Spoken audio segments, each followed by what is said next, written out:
All right, everyone, welcome to the Real Estate Game Changers Show. I'm your host, Mike McKay, based in Jacksonville, Florida. And each and every week, we do this show with people who are changing the game of real estate all over the country. And it is a live show, everyone. So if you have any comments, please, or questions, please put them in the comments for our guests to answer. If anyone is in the Jacksonville market and you're in sales and you're thinking about getting into real estate, we are looking for some more team members for our acquisitions team. So if that sounds like you, send me a DM on Instagram and let's talk. This week on the show, we have Stephanie Betters. Stephanie, welcome to the show. Thank you for having me. Can I say the same for Charlotte, North Carolina? We got some good Absolutely. closers in Charlotte. I'm always looking. I like it. So for the people who don't know you, could you tell us a little bit about how you got into the real estate business and how that's led you to where you are today? So, our journey, I'll try to be brief because I feel like I can get long with it. It's quite a winding road, an adventure. My husband and I, graduated undergrad in 2007, and fresh professionals. I was a nurse. He was an X-ray tech at the time. We had both gone to school. He was looking for a PA school. Uh, He was an applicant at that point, and we had no money and we had a ton of debt. And in '07, it was a really good idea to buy a foreclosed house. Like that was the cool thing to do. So he convinced me to do this. I mean, basically, you see that you just buy a foreclosed house and you make money, right? So he's like, "We'll just buy one." So we bought one in '07 and we did a live-in renovation. And thank God we sold it right before the crash, right Mm, before. And then we ended up going to grad school after that for a few years. But that was the first foray into it. It's like, okay, we can do this. We can make money in real estate. And the idea for us was always to do this as an additional way of making money, like, some passive income and buy some rentals at one point. So, very long story short, we went to grad school, we graduated. I'm a nurse practitioner, he's a physician assistant. We get our dream jobs, we're doing our thing. We got great W-2 jobs, we had a bunch of babies, we have three. And it became clear, like, okay, like, are we going to do this? We moved to Charlotte specifically for the real estate market, and the job market was good. mm, So in 2014, we kind of rebooted after having some kids and getting settled and taking a home equity line of credit out on our primary residence. We decided to go out and try to buy some rentals, and that went well. It was hard. We probably made 100 offers before we got our first offer accepted. But we started buying rentals, and then we found, oh, we can't buy rentals with traditional financing because we run out too quickly. Like, there mm. goes that $20,000 for the down payment plus renovation to get it, tenant ready or what have you. So we decided, okay, maybe we need to start flipping again so we can grab some active income from that and reinvest it with rentals. So that started rolling, and then we all of a sudden had 3, 4 active flips, and our teams were backed up, and we were working full time, had little children. We're like, we can't keep up with this pace. We've got to hire people to help us. And what's this wholesaling thing that people are talking about? Maybe we should try that too.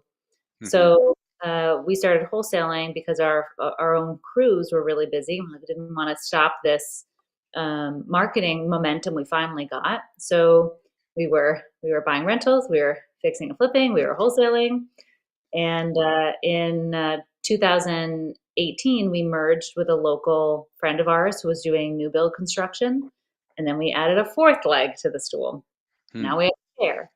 So we've kind of done the gamut in real estate and have built a pretty big team. But that's kind of the quick story of how we got into it and all the different stages of our real estate exit strategies. Gotcha. So when you were doing your own flips, were you actually marketing for your own deals as well? Yeah, so we made a bunch of offers on MLS, and then we tried to get we signed up for that HUD website where you can get HUD homes, Mhm. and that's how we actually got our first deal. Was from the HUD website, and then one from MLS. We bought a rental off MLS, and then we could never really find another deal on MLS ever again, to be honest. So our first true marketing channel was every door direct mail. The post Oh, office pick a yeah. route. So we knew neighborhoods really well in Charlotte, and we said, okay, this is a good neighborhood. All these houses need about the same type of renovation, so let's buy in there. We want to hold in there eventually too, and so we would just mail that whole postal route, and then we got our next set of deals from that. Gotcha.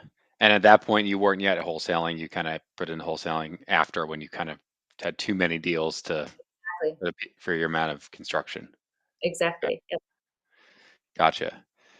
And then, like, what are some challenges that as you were growing these businesses you faced along the way as you started adding? Let's talk about adding the wholesale line. Like, what were some challenges for adding the wholesale line of business?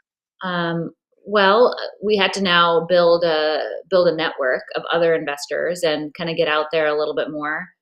So we started going to RIAs and meeting other people and figuring out who else is transacting in our area.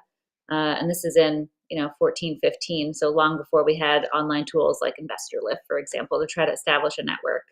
So we would go to RIAs, and then we also would go to auctions, and we still do that actually today. We go to Hmm. auctions, who's bidding on auction property, and go make some friends there and say, "Hey, I've got a deal. Would you want this one? You know, I have better deals than what's happening here in the auction." And so we made a lot of really great connections that way. But I would say so that was a big one. Transitioning to wholesaling is getting a good network. So that was a new piece. And then the transaction management. All of a sudden, we had more transactions. We had to hire a transaction coordinator to help keep the Hmm. homeowner on the line, keep the buyer on the line, make sure everything's moving forward. Just that volume increase created a different challenge. Yeah. Receiving offers. How do we price? Do we take the first offer that we get that's asking price? Do we let it be bid up? I think we Mm. still have all those same questions, but we had them for the first time then, and had to try to figure out how do we make margin on this and what's acceptable and Hmm. that. I was going to ask when you said that, what is your strategy in this current market wholesaling? Is it I take the first asking price offer, or is it am I trying to bid it up? Essentially, yes. If we get our asking price offer, that's what we take. Yeah. Especially if that asking price offers with somebody we know and have transacted with before. Hmm. Uh, That's definitely a lesson I've learned is establish good relationships with other people because that reputation goes a very long way. So Hmm. when we have a known relationship with a buyer and they give us an asking price offer, for the most part, we accept that. If it's somebody we don't know, then we're going to do a little bit more vetting and consideration, right? Like, okay, who are you, and have you seen the property, and things like that. Gotcha. And are you using some of these newer tools now, like Investor Lift, to find your buyers, or have you guys just built up a list over the years? No, we don't. We've built up a list. We always are adding new buyers and monitoring who's transacting in the area. So we Hmm. probably add 100 new buyers a month just by scraping and meeting new people, et cetera. But we have a pretty large database now. Gotcha. Okay. And then I know we were talking a little bit offline about how a big part of allowing you guys to be able to scale has been some systems that you guys have built out. Yeah. You want to talk about maybe some systems that you've built early on and and then maybe pick a couple that you've built up to even today? Yeah, so really creating process and having a repeatable system has been a really big part of our journey. I'm operations minded and I like systems. And one of the problems we had is trying to figure out what works. So that was one of the biggest problems besides maybe figuring out what to offer. The what works as far as marketing goes is the next big problem. Mm. And so what we struggled with in the beginning was things like phone metrics, like how many phone calls do we need to make or how many conversations do we need to have and how do we set appointments and confirm appointments and follow up with people that no show and things like that. So all that kind of broke, if you will, or didn't wasn't established in the very beginning. And Hmm. I got I got a lot of momentum in trying to solve problems like that step by step and Hmm. understanding how systems affect the bottom line, right? So we started becoming more and more efficient and knowing what the number game is. And for example, like if I know I have to make 100 calls to set an appointment, when I've gotten my 88th or my 90th no, I know I just need to get to 100, so I'm okay. So it kind of helps with some consistency to understand your pipeline. And the Hmm. same is true kind of downstream, like how many appointments do I need to set so that I get the appropriate number of attended appointments because there's always cancellations or no-shows, right? And Hmm. then on an appointment, what percentage of the time am I making an offer? That's not 100% of the time. Maybe we may feel like it, but if we don't know those true numbers, then we don't truly know how effective we are. Hmm. just as an aside there, I think us as entrepreneurs, we're kind of emotional and instinctual type of people. And we can sometimes feel like we know what the answer is. Like, oh, this no, this works. This marketing channel works. Or like, no, I made more offers than that when you potentially didn't. So Mhm. having a system where you can actually track these numbers, and literally, I know that your title is game changers, but that was the game changer.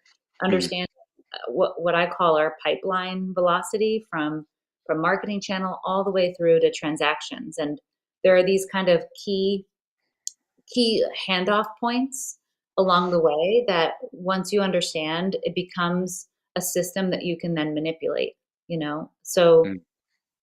just as an example, the number of leads that come in, what percentage of those are qualified? Of your qualified leads, what percentage of those have appointments, and then have attended appointments, and then have offers made, and then have offers accepted, and have contract, that contract actually close? There's only a handful or so of those key touch points to really measure and understand. And then when you can measure and understand that, if there is a conversion percentage, for example, that isn't good, like for Mhm. example, if you're not getting enough deals, you can kind of go back and look at your pipeline and figure out, oh, okay, that it's not that our leads aren't qualified, it's that we didn't make an appropriate number of offers. So why Mm. aren't we making offers? Is it because we're not attending the appointment? Is it because it's not a qualified lead really? What is it, right? And then I think it's easier to solve all the problems that happen Mm. in our businesses, instead of, we just need more deals, so we just need to spend more money on marketing. Like, it's almost like that's our natural instinct, more leads. But if you look at your whole system and your whole pipeline and how things progress through it, you can really understand where to focus, and then you don't Mm. have to spend much money on marketing potentially. Yeah. And kind of spoiler alert, it's almost never marketing's fault. Like, it's almost always our own operation and our own stewardship of the leads that we got in our system and our follow up and stuff like that. And uh, I've been able to save a lot of money in marketing because I've understood that, and then we can manipulate those numbers and create a deal. Like, it's kind of all math at that point. What are you trying to discover? Because you've got like the metric that's, appointments attended versus booked, right? So you're Yeah, going to try and see how many hold. But then you said you've got another metric after that that's like offers made. Because so you yeah. said sometimes you don't always make one. So what are you trying to figure out with that offers made metric? Like, what would you adjust based on that? So if first of all, there is this, if you're on an appointment with a seller, Hmm. there's a lot of focus on establishing rapport, right? So you're there and you're walking through the house, or it's a phone call, and like you're trying to understand pain and uncover pain and connect with them so that they can tell you what's actually hurting, right? And you Hmm. can have an entire appointment there and then get to the point where you're about, like, where you have to start talking numbers, and some people will say, okay, let me get back to you, I'm going to go run my numbers and then I'll call you with an offer, right? The Or the salesperson would say that. salesperson. Or the homeowner may say something like, "Well, I'm shopping around. I don't, when you ask them, what do you want for the property? And you're like, well, I don't know. Make me an offer." And there's kind of this, like this, it's a little bit of controversial. I have arguments with others about this all the time. Where like, oh, you're shopping around, you're not motivated, you don't have a number. I'm not going to make a number first. So you never like get into the point where you're talking numbers with a homeowner. You know what I mean? Mm. Hmm. Uh, so, in my opinion, if you don't get to that part of the appointment where you're starting to talk numbers, and even if you're the first one to say something, like you got to give somebody a range to get them talking about numbers or expectations, or then it's not truly a completed appointment. Like, you haven't completed the sales process. You've Hmm. attended the appointment and there's value, right? But if you didn't get to that part where you're like, I can offer $200,000. Obviously, I'm Mm. paraphrasing. Never say it like that, but if you don't get to that point, then you obviously can't get a deal. So Mm. it kind of forces you to examine your sales process, right? And you may Okay. not make an offer 100% of the time. That's okay. I expect our sales folks to make an offer at least 80% of the time. Because Mm. sometimes you'll get there and you're like, I can't help you. Like, first of all, you know, you owe too much, or whatever it is that it's not the right. It's a retail house and it's ready to be listed on the market, and you're there like, this is not the right fit, right? So it's okay that you're not the right fit, but you Mhm. should be making an offer 80% of the time.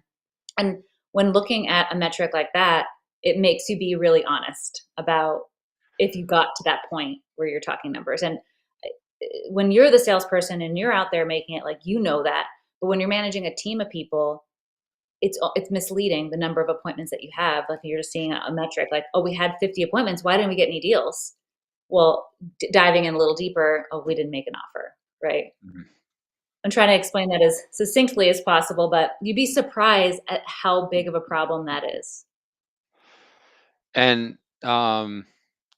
is it when you say like make an offer, is it that they've gotten down to like the exact dollar, or is it even that they've talked numbers with the seller, like got given them talked Talk, numbers, even if it's a range. Like, even if it's if okay. yeah, like, if you get to a point you're like, well, what do you want for the property? Like, what are you trying to do? And they say, well, I don't know. And you're like, well, I'm in the ballpark. I'm going to be in like the low 200s. And they're like, get out of my house. Yeah, that still counts as an It offer. still Like, counts. Okay. Yeah. because especially some of the more challenging homeowners, the quickest way to get them to start to give you their number is for you to say a number, right? Hmm. Like, you just anchor them and start the conversation. But you didn't really engage in a sales process until you got to that piece. And if I could argue even further, I don't think the sales process is even started until you've gotten a no, until they've said, no, that's too low. That's truly where the sales process starts. Mm. So anyway, it's just kind of taking a harder look at that. And then you're judging your contract conversion ratio based on the number of offers that you make, not necessarily based on the number of appointments. So I made 20 offers Ah, and I closed 3 of them. Okay. Versus I went on 30 appointments and got 1 deal. Well, maybe those appointments you never talked to sales. Like, we only count conversions from that offer being made. You know what I'm saying? Because what if 20% of them weren't even qualified? sure. Yeah, I kind of can eliminate one of those ones too that maybe it shouldn't have even been set by who's ever setting them in the first place. Right, Yeah. exactly. Or if it's acceptable that only 80% of them, 80% of the appointments should get an offer, then you've kind of falsely blamed your acquisition rep for their conversion ratio when it was truly a normal one from based on the offers that you made, you know? Yeah. And then in your market, what are you looking for as a conversion rate number from the offer made to a contract signed? Not necessarily closed, but signed. Goal is 20% from offer Mhm. made to contract signed. And that, I think that does have some ability to be variable. Like, I think 25% is gold standard, gold standard. And it's hard to operate at that 25% consistently all the time. Mhm. And then I think I've seen a range too still be very viable, like 15% and up, because you can get a really great large margin, especially wholesaling. That it's great that you are converting at 15% if every one of your deals you're getting 40K off of. Sure. So I think everybody has a little bit of some flexibility on what viability looks like for offer percentage accepted. I will say, looking at lots of data from companies I work with across the US, it has never been viable if you are 11% or less. That seems Mm. to be like the death sentence. Like, if you are Sure. I can see that. Yeah. offer accepted from, offer accepted percentage, everybody struggles with profitability, if you're marketing. If you're not marketing, I guess it doesn't matter if you don't have any skin in the game. But if you're spending money and you're paying people to go out and do stuff, you have to be above 11% for viability. Yeah. What other metrics besides like kind of like the funnel, all right? The funnel, I call them the funnel metrics, which is from the top to the bottom. What other metrics are you looking at for your sales team specifically? All right, let me see if I can get them all off the top of my head. Okay. So, from like a brand new opted in lead being Mhm. qualified, that should be between 30% and 50%. Is that Anything no between, matter what the lead source, or is yes, that a blended rate. okay? It should be 30 to 50%. If it's too low or too high, there's a problem generally. Hmm. So you're overqualifying or you're underqualifying, right? So you want 30 to 50% as that range. And then the number of those qualified leads that get an appointment scheduled should be or attended should be 90%. The So number of those leads that get an appointment scheduled is 90%. Okay. yes, qualified now, 90% of those should get an appointment. Okay. And the why there's a little margin there is sometimes people no show or cancel, and you're like in this loop of rescheduling, and they're kind of hotter follow up. But there is a percentage of people that just like you set an appointment and then they ghost, right? So Mm, 90% is great. And then of the appointment set to appointment attended, that should be at least 75%. Okay, mhm, and then the number of offers should be at least 80% on appointments, and mhm, then 20% of offer accepted. And then you should be closing, if you're wholesaling, if you've got a contract signed, you should be closing that over 70% of the time. mhm. So everyone talks about how many deals do you get, how many deals you get, Yeah, and there's this kind of like like what percentage of these deals actually close? 70% of those deals that you sign should close, which means yeah, that that's a significant margin of error. Like, there could be title issues, there could be buyer issues, there could be homeowner issues, right? Like 30% of those things not closing is totally reasonable and totally normal. But you should aim for 70% of those contracts you sign to close. And I see a lot of people hover between 50 and 70% mm. depending on their exit strategies. What's typically the problem that you see? The biggest problem when they're at 50? If Yeah, they're wholesaling, their dispo strategy, like their buyers list, being having a good buyers list that's diverse, that can pay enough that everybody can make money. Or people only having one exit strategy, like maybe they're only flipping and something comes up in inspection and now it's a deal killer for them.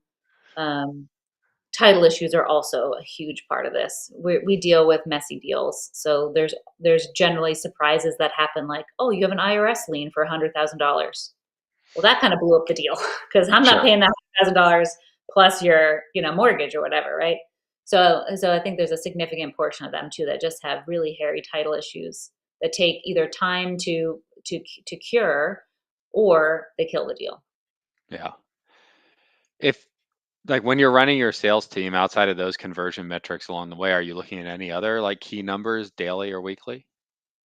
So when analyzing the sales team, I think the most relevant metric is to measure how well they do on the appointment.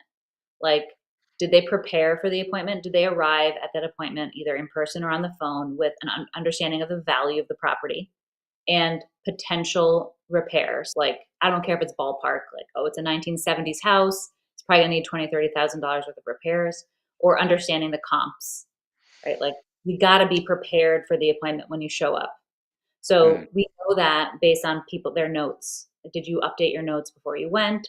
Do you have, or if you don't catch it before they go on the appointment, did you have any of those numbers documented, like, at all? Do you have comps and offer and like, what's your maximum allowable offer on this property? If you don't know that going out to the property, and at least enough that you can do some quick math, like, oh, it's not 20,000, it's 10,000, or it's 50,000. You're never going to be able to like be snappy enough on that appointment to lock it up at the time. So preparation is a big thing that we measure.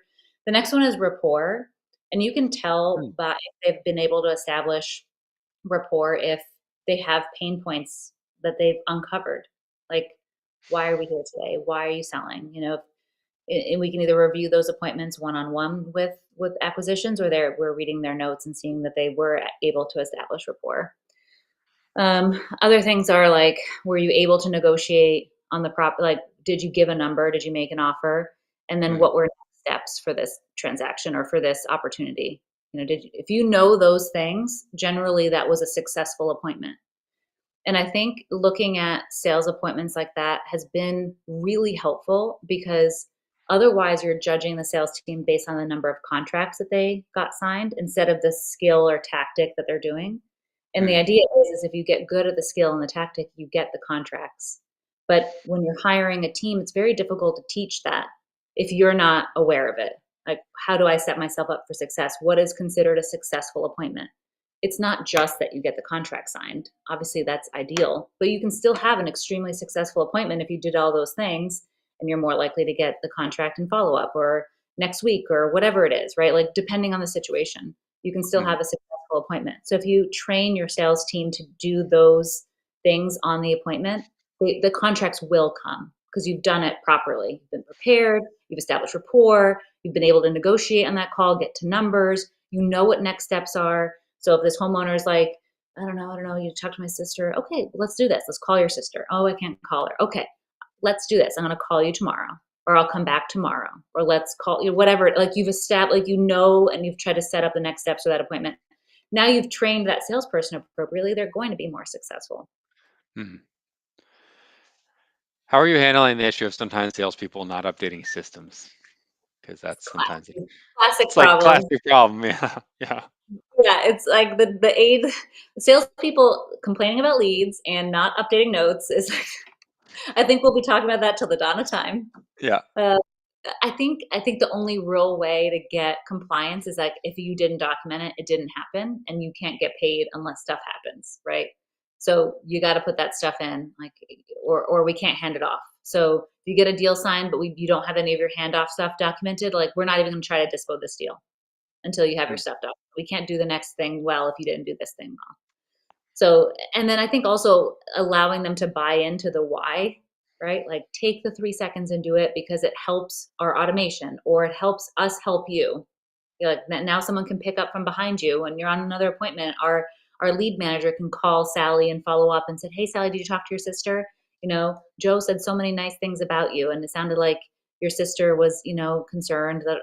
Now you can pick up the relationship and the fact that you can actually have a higher chance of getting a deal done. So it's a little bit of carrot, a little bit of stick. I think. I sure. don't know. Yeah, But you need to buy in that it's important. I think for yeah, to ever get anywhere. yeah, absolutely. What were some other kind of inflection points as you were building your business that you decided, okay, like I'm going to systemize this thing next? Um, I think a big inflection point was having more marketing channels and trying to manage multiple marketing channels. So at any given time, we have 5 to 10. There's always one ebbing and flowing, but if you're wanting to scale your business, you truly need to have many different marketing channels, and you have to do them really well. So you've got to start with one, master it, get to that 30 to 50% conversion, right? Like control that swim lane's controllables, and then move on to the next one by one. Mm, And making sure that when you're adding marketing channels that you've accounted for the runway of each one. There is no magic pill. Like you're not going to buy a lead source and then all of a sudden $1 million gets deposited in your bank.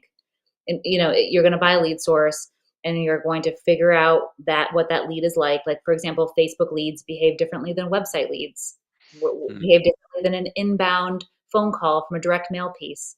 So your team has to kind of understand that and understand the conversion and all that, and then it's going to take probably a whole quarter for you to realize consistent revenue.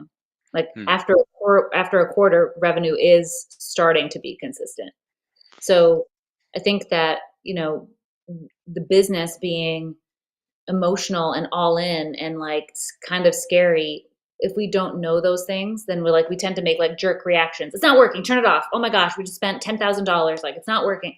So understanding some of those numbers and that having the expectation of how long it's going to take for that cash conversion cycle, I think can mhm, also help us stay cool and like stay in the game. Don't move. Just let it work, let it cook, before shifting gears again or turning something off. So I think normalizing how long it takes and adding multiple channels over time is what helps scale. Because even if you have a great marketing channel, for whatever reason, it's ebbing and flowing, right? Like you mhm, can be super consistent and you just have a month where it's slower. Like this month, Facebook was amazing. And then last month, direct mail was, and we didn't do anything different. So it's kind of what it is, so you just have to be able to stay consistent and like master each channel and roll it out in a way that you can keep sane. Does sure. that make sense? Yeah. How are you? Because I know you said that 30 to 50%. You want 30, I think you said 30 to 50% of your, I guess you call them, I don't know what you call them. We call them raw leads. And then you think qualified is the next step for you guys at least. How do you make that work for a channel that's like an outbound marketing channel, something like cold calling? Like Sure. how So, can you, yeah. what we would call a lead in a cold call scenario is that somebody said yes, they would want an offer. Okay. So it was an opt-in to some degree. So it's not a prospect like you bought a list of people who might have a property to sell, but somebody who opted in to learning more, either by saying yes to a cold caller or filling out a form or calling you off direct mail, whatever it is. That Mm, opt-in is what we qualify as a lead, or what we and- call a lead, and then it becomes Yeah. qualified. I guess the part that I'm trying to figure out is how would you get set up your cold calling so that 30 to 50% of those end up making it over? Because we've found at least, and maybe there's something that we can improve, is that our outbound lead sources are way less qualified leads than our inbound lead sources. Yeah, and that's why I think that blended rate kind of covers that 30 to 50%. Outbound is going to be around 30%. Like that's Okay. going to be lower, where inbound is going to be closer to that 50%. I will say a little exception to that has I've seen is to be TV. TV creates a lot of phone calls, not necessarily all Hmm. qualified. You think Hmm. that inbound TV would be closer to 50%, but it's closer to the 30%. But Interesting. I Yeah. think, if you aren't getting 30% for your cold call leads, I would, examine your list for sure. But also don't underestimate that they are actually motivated. I think it's really easy for a homeowner to say like, "Well, you called me. I don't know. Maybe I'll sell," and like act tough on the phone. But once you get out there in person, like they're a hoarder and their life is a mess. So generally, if even if it's an outbound lead, if they're willing to go on an appointment and have us go out there, we go ahead, we qualify it, and we go out on the appointment. Like if they're Mm. looking to sell the house, like in the next 6 to 12 months, we'll still go out on an appointment or set a call with a acquisition rep. And I will tell you, there are so many times where we're surprised. We're like, thank God we came to this appointment because they play it Wow. so cool, you know.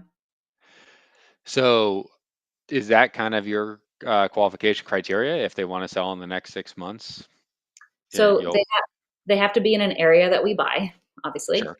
Yeah. Um, they have to have some motivation to sell, like besides I want an offer. Like, oh, give me $1,000,000. Like that's not a motivation. Like I want to sell because I'm downsizing. I want to sell because I need repairs. I want to sell because I need the finance. What like they need to have a reason to sell. Like Hmm. not I want to save money on commission. Like they have to have a reason to sell Hmm. within the next 6 to 12 months. Then we'll go out on the appointment. We call that qualified. Then you'll go out there. Wow. Okay.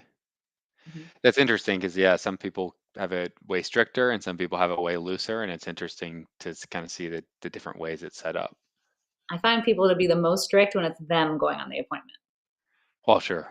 Yeah. right? You're like, well, I'm busy, but if you imagine it from the team perspective and like you just need at bats, then you're going to want to go on anybody who is reasonable to go out on, regardless on how cool they sound on the phone.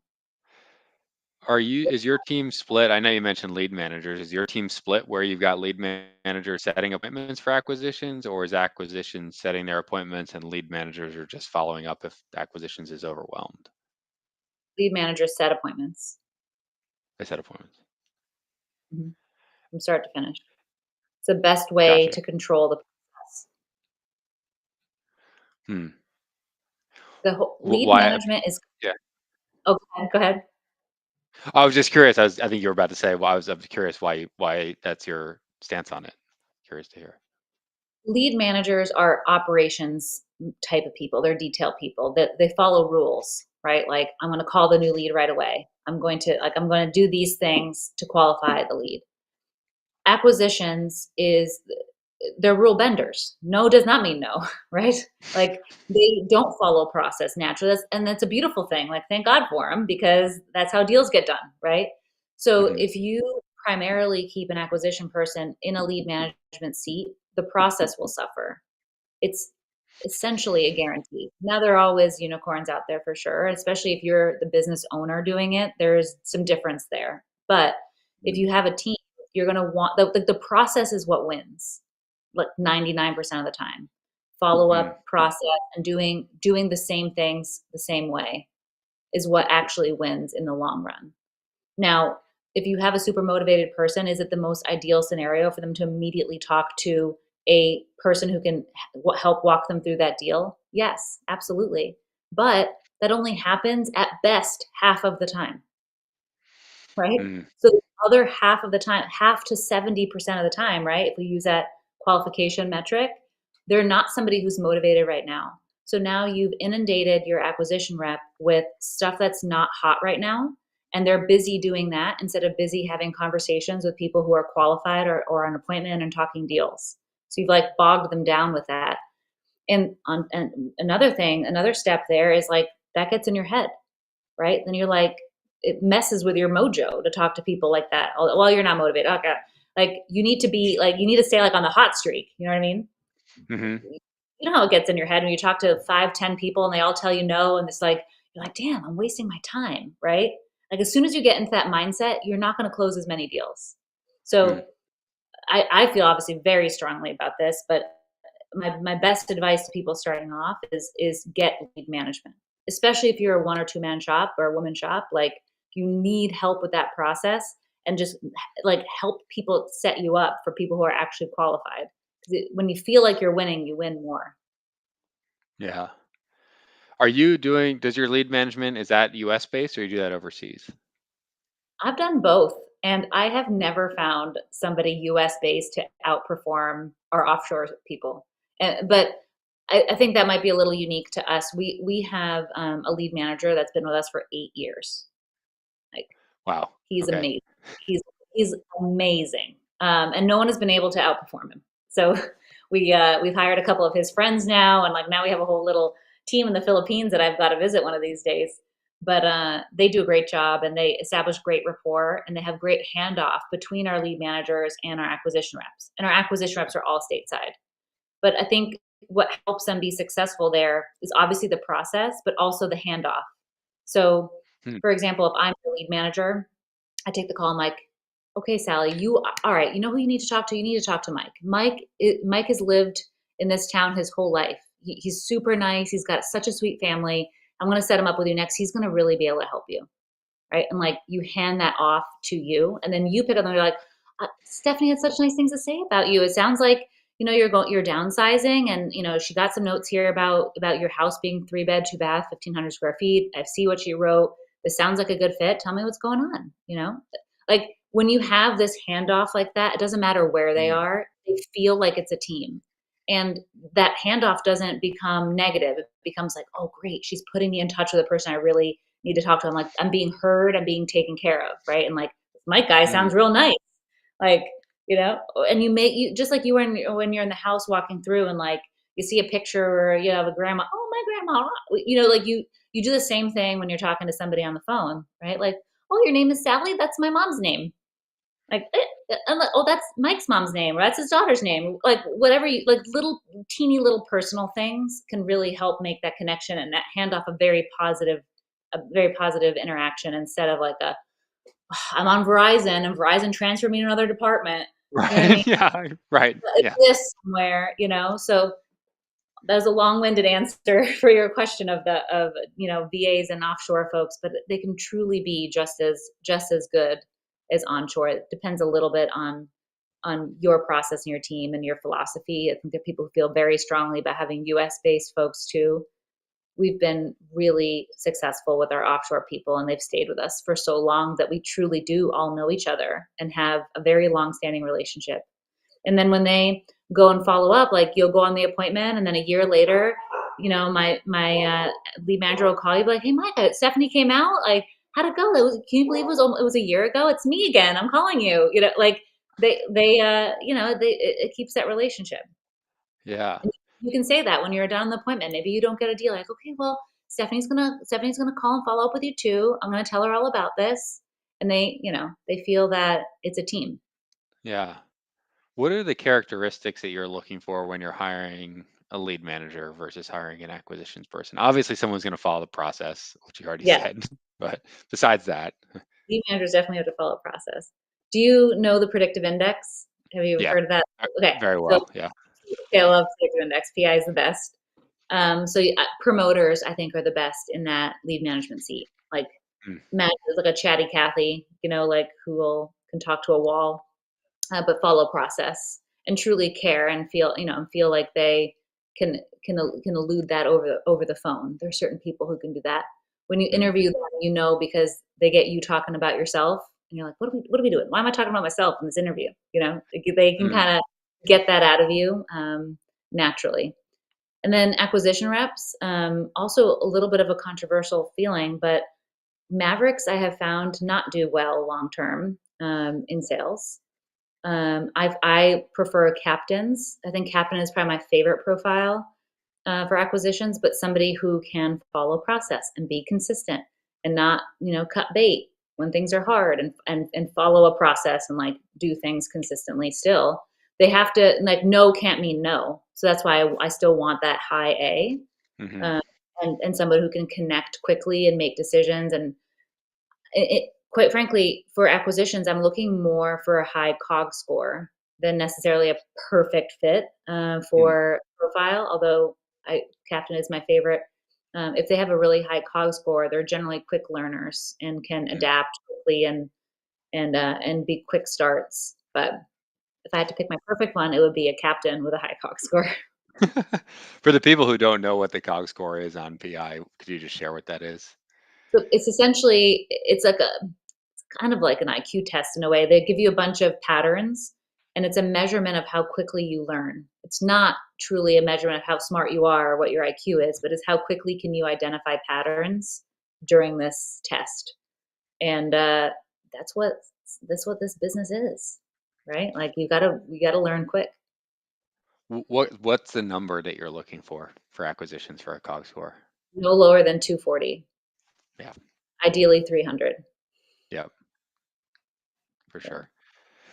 Um, so I mean, I like talking about the system stuff. It's obviously your passion. What like as you've been developing, obviously, how long has Left Main been around for at this point? almost 4.5 years, almost 5 years. What are the more recent things that you've decided to tackle as like, okay, this is the next problem we're going to tackle and turn into a process and a system? I get really excited about this. So nerd alert, just so the next big thing that we're rolling out is AI, and predictions. And this is very, very, hot topic, but we've been building it for a couple years, and now it's very fancy to talk about. So look at us, we're right on trend. But basically, we have this tool that integrates into your CRM and tells you all of your market insights, and also auto updates your CRM when properties sell. So let's say you've been in Ah, business for a while, you have 10,000 leads in your system, or maybe 3,000 leads, like whatever.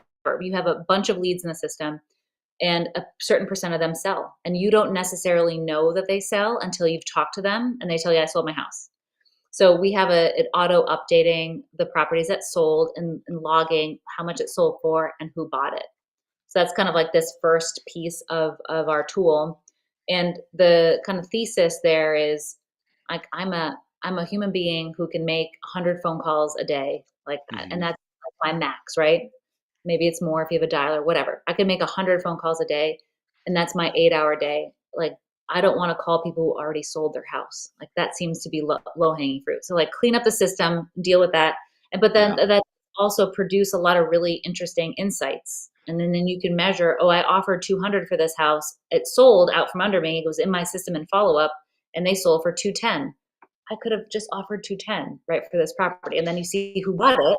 Like, oh, you know, Joe Schmo LLC paid more. Is that a buyer? I need to know who that buyer is, because I'm going to go look for properties just like that. And then the next time this one comes along, I'm going to offer a little more because I know he's going to pay more, or that company's going to Mm. pay more, right? So that even just that one piece creates some insights. And then the second phase, which is in development right now, won't be live until January, and that's your database enrichment. So you have all these leads in your system, but there's all these events happening to your homeowner. So just as an aside, there's three kind of buckets. There's property information, that's public data about property. There's Hmm. public data about mortgage, like what the mortgage is on this property, how much equity you have, and who's on the mortgage, like homeowner wise. And then you have event data. So foreclosures, evictions, probate, divorce, bad credit, all that stuff, right? There's events that happen to our homeowners. So our system is going to enrich the database with those events that you may not otherwise know of. And the idea with this is, now this can give us better lead scoring and better prioritization of the people we should talk to. Hmm. So to take a quick step back, we all believe the most valuable lead in our system is the one that just came in. Like, drop everything. The lead came in. Call them. Like, we got to call them in 5 minutes, right? That's the most valuable lead. But is it more valuable? Like, first of all, we don't know who they are, right? Or like why they're opting in. Is that one more valuable than the person that just that is 30 days, 60 days late on a mortgage, and they just filed eviction for the tenant in that property. But maybe Mm, I don't know that, right? So like the system will update it and show you that that is probably a more valuable lead than the abyss of leads that you don't know more about, right? mhm. Because that person, like, if you've ever filed eviction on a tenant, like, you've had enough, especially if you're late Yeah. on the mortgage, right? So all that event data is we are aggregating. Some of it is public information, some of it is fragmented. Like maybe there is a probate, but we don't know if they've owned a property or not. So we have all these scrapers out there gathering and like reconstituting all the information into one data stream, so I can tell you, something valuable, and then it's just going to automatically feed into your CRM and update stuff. So every day you get a hot list.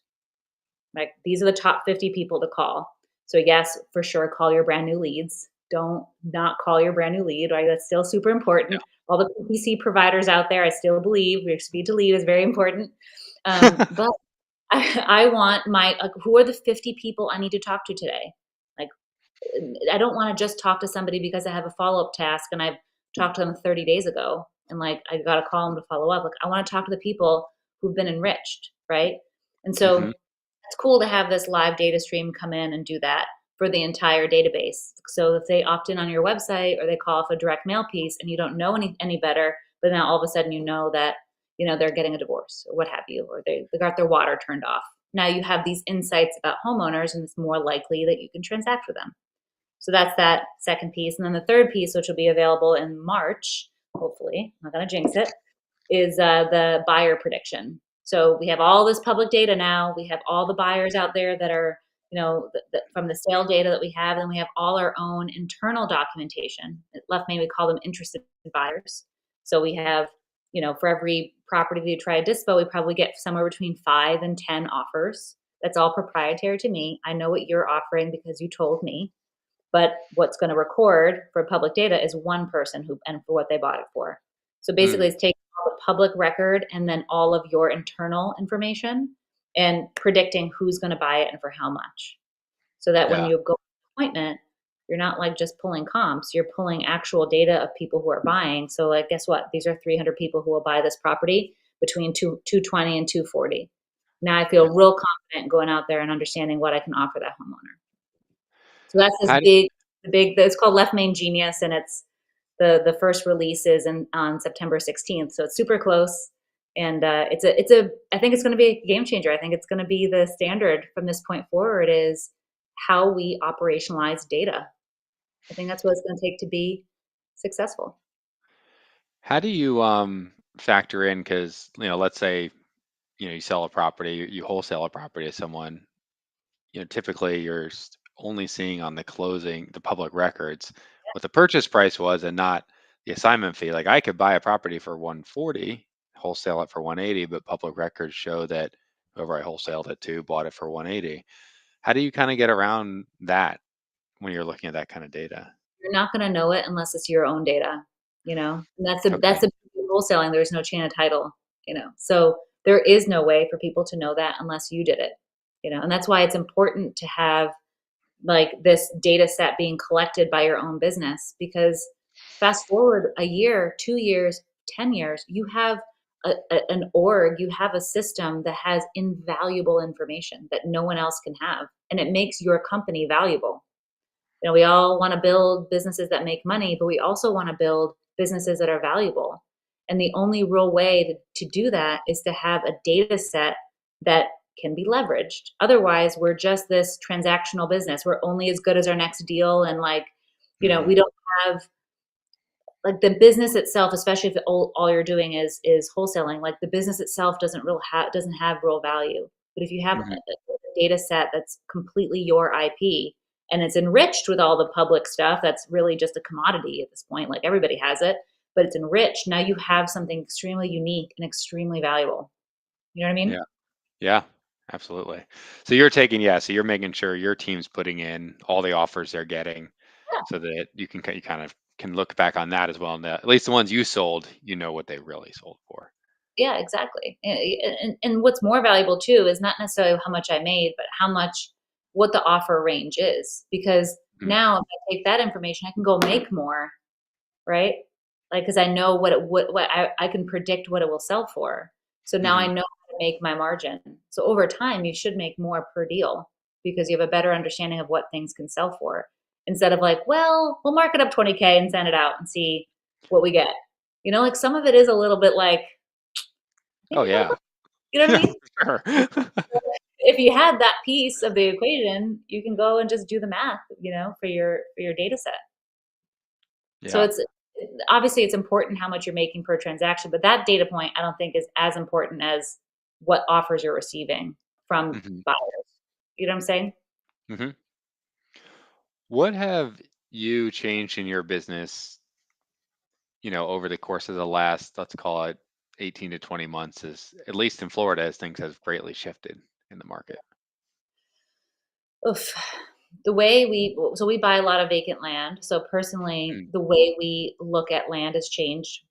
So, for example, we classically, since 18, have bought infill lots Hmm. and tried to make the math work with our spec homes that we build. So we build like entry level homes, first time home buyer type price point. So way less than the median sales price in Charlotte. And Jacksonville is a super similar market.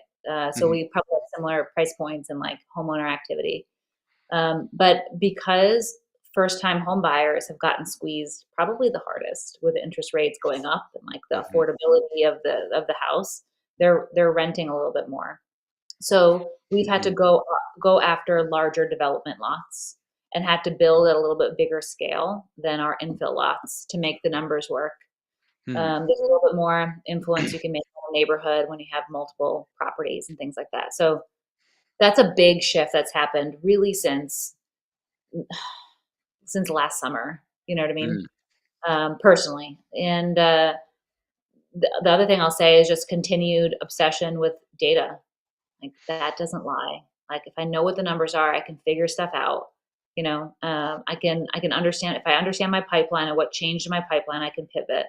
So it's such a nerdy answer, but I really believe that data is going to be this one of the single most important factors that we have in our business.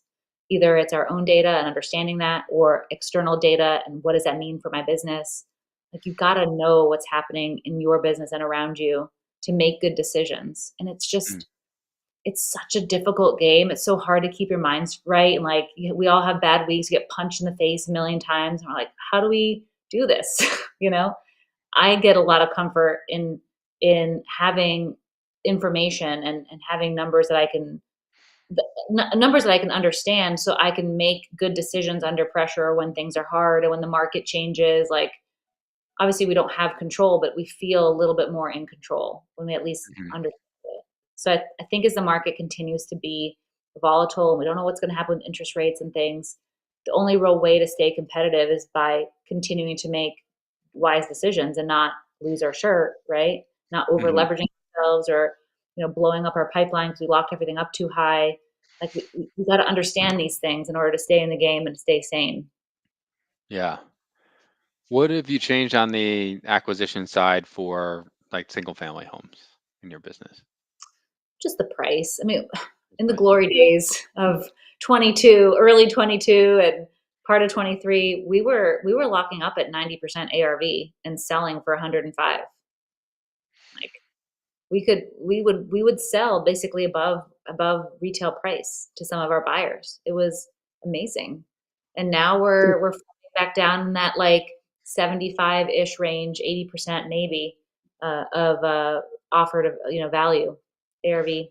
Is what you're selling to your buyers at, or We're what you have to buying offer at, what you're we're buying buying at?